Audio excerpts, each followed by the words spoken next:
my latest review of Primeval. This is my review of Primeval Series 1, Episode 3. So, we are now at the halfway point of the first series. This is Episode 3 out of 6, so we're halfway through the first series of Primeval. So, the story is that, well, the creatures keep coming through. At the beginning, there is a guy who gets eaten by a Mosasaur. If you don't know what a Mosasaur is, it's kind of like the big sea monster, like in Jurassic World, kind of like that. It's a big kind of sea dinosaur monster thing, and it eats up a lifeguard.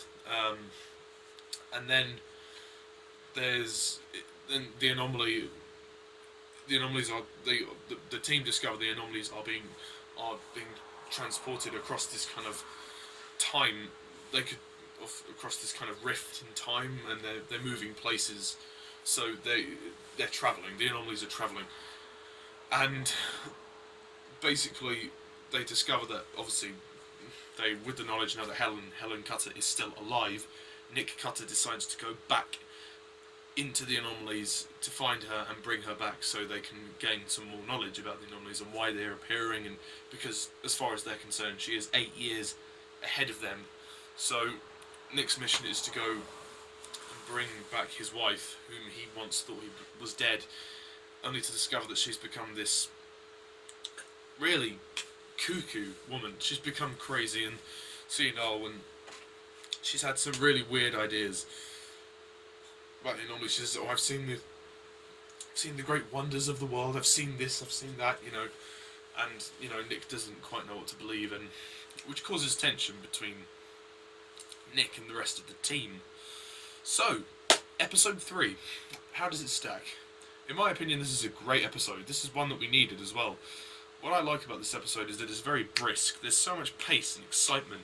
There's always something that happens within episode 3, which I really like. I mean, it does jump from scene to scene quite a lot. I mean, it's 45 minutes. But it moves quickly. I mean, the beginning section of the episode is good. When we first see the Mosasaur, the opening's good. I like the look of the creatures. I think they're great. I mean, you have there's like these little pterodactyl thingies as well that come into from this cellar as well. I mean, it's weird how the structure of this episode pans out, because ultimately they don't really get to the real meat of the story till like halfway in. They kind of pad things out, just trying to. Of the team, there's another anomaly. They have to find out what it is and stop the creature, and then they discover the anomaly is transporting itself. It's briskly paced.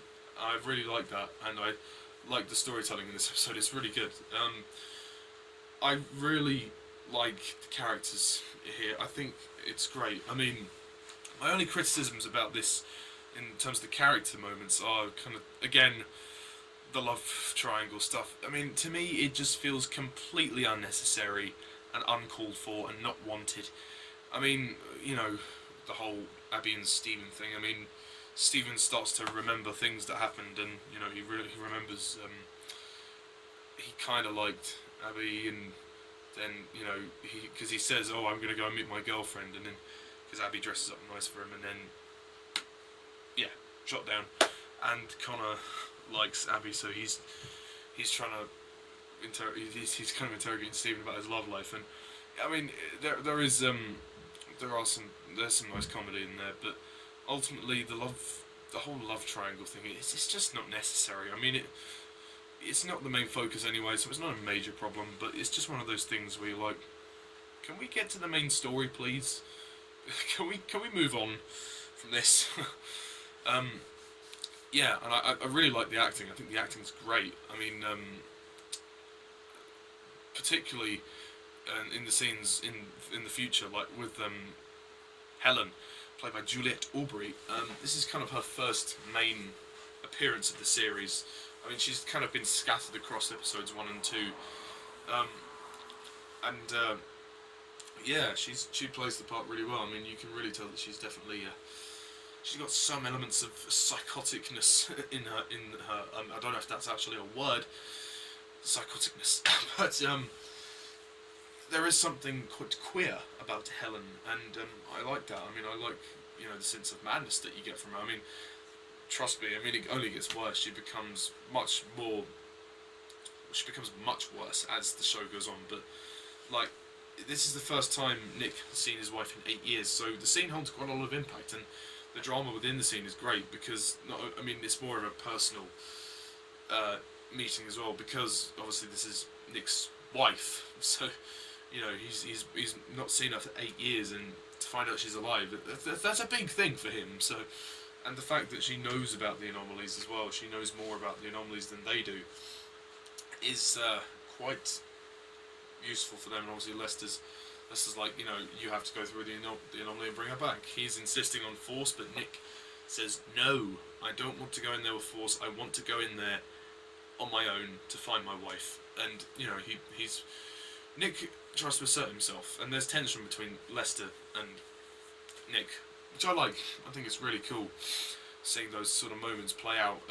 Connor and Abby, they're good here, but they don't get as much to do, which is fair enough. I mean, they've had quite a big focus in the first 2 episodes, so it's nice for them to take a bit of a back seat. I mean, they're in there, and Connor's friends make a small cameo appearance. They're kind of getting suspicious of him, wondering what he's up to all the time. Like, he keeps sneaking off, and he can't really tell them what he's doing, obviously, because it's on a need-to-know basis. So there's a bit of tension there. There's a lot of tension with characters, which is nice. I mean, I'm still not convinced by his acting, but Stephen's alright, I suppose. I mean, he's there, and he does his job. He does what he's supposed to do. The underwater scenes are good as well. This is the first episode in Primeval to feature an underwater section, which is nice. I really like those moments.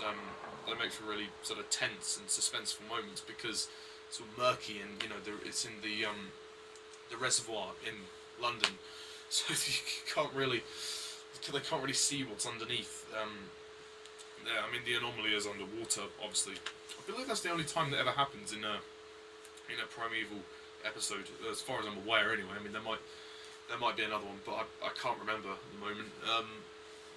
The music is good too. Like when Nick is going to find Helen, and he's swimming through the anomaly. There's another rendition of the Primeval theme that plays, which I really like. It's a more slower. It's kind of a more dramatic. Well, not dramatic, but it's dramatic in a. I don't know. It's a more somber kind of version of it. It's like the. It's great. It's great. I mean, obviously, I just can't get over how good that theme is. It is awesome. I've obviously used it for the title sequence and the rating bit of the reviews, which is great. I like Ben Miller as well in this episode. Ben Miller's really good as James Lester. Again, he is another character who asserts himself with, you know, he knows where he stands, and he doesn't really like Cutter.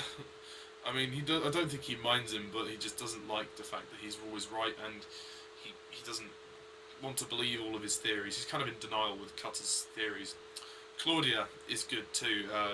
Lucy Brown as Claudia.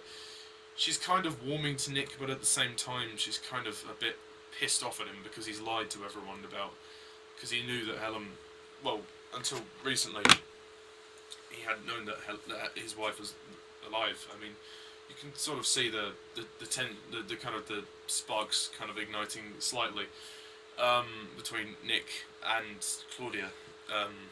Claudia's a good character. Yes, she's just trying to keep everything clear, obviously, because there's she deals with all of the press and the public and not letting anything get out. Sorry, yawning, but no, she's good. She's some nice moments. I like the scene in the house when that plumber goes down to look at the leakage and then finds a creature and he gets sort of killed. I think it's really cool. Ultimately, I don't really have much to say about episode 3. I think it's great, and the ending obviously is really intriguing. Obviously, when they actually manage to get Helen and they've captured her, and it does leave you wanting more. It ends on that good cliffhanger, which is nice. because you know that obviously it works for a TV show because you know that there's going to be another episode to continue on in the next week. So I mean, obviously during the time it was aired, but it might not be a week until I review episode 4. What else to say? I think the production design is good. The camera work still needs to be better. There are some shaky shots in there. As a media student, I can't help but point it out. I mean, I'm sorry, but I can't help but look at this thing and go, look, because even some of the close-ups are like a little wobbly, like pan, little wobble. It's like, put the camera on a tripod. Put the tripod on a rig, and then pan across, and then do your close-up. You know, it's, you know, just hold the camera steady. It feels like some of the shots are freehand, like not necessarily found footage, but just literally not using a tripod to hold the camera. It would have been better to have it steady, like, you know, it needs to be steady. There's less grainy shots this time around, which is nice. I mean, yeah, I mean, it's a really entertaining episode. It keeps you in the moment. There's never a dull moment. It doesn't drag at all.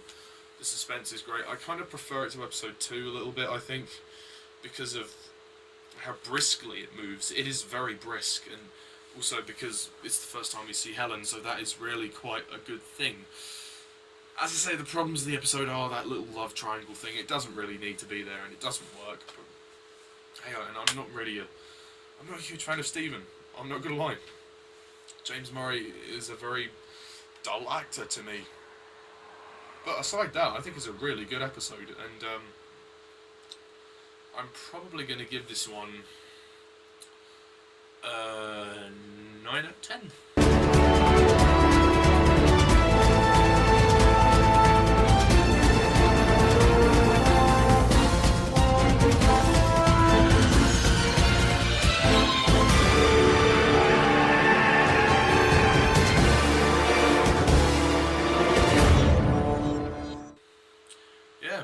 Very impressive episode. I really liked it, and I'm really looking forward to rewatching episode 4 because I think I remembered that one as being one of my favourites, but we'll see. I mean, that'll come within a few days or 2.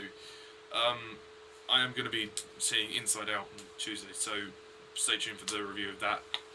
And I'm going to try and see Mission Impossible Rogue Nation as soon as possible because I've got to finish up those reviews and then do my ranking of the 5 Mission Impossible films. So that would be fun. But in any case, yeah, what do you think of episode 3 of series 1? Please put your comments down below. Let me know as soon as possible, please. That would be grateful. And also, by the way, Bond fans, I have seen the trailer for Spectre. It is awesome. And if you want full thoughts on my full thoughts on the trailer for Spectre, then I've done a hangout on my other channel with the Watcher. So we discussed like for an hour about the trailer for Spectre, so that's more than enough for me. I don't need to do another review of that. Yeah, no, the Spectre review will be coming in end of October, November sometime, so good couple of months, but it's not far away. It's not far away, it's going to be good. In terms of anything else, that's really it. So thank you all for watching, and as always, I'm Mr. TARDIS. See ya.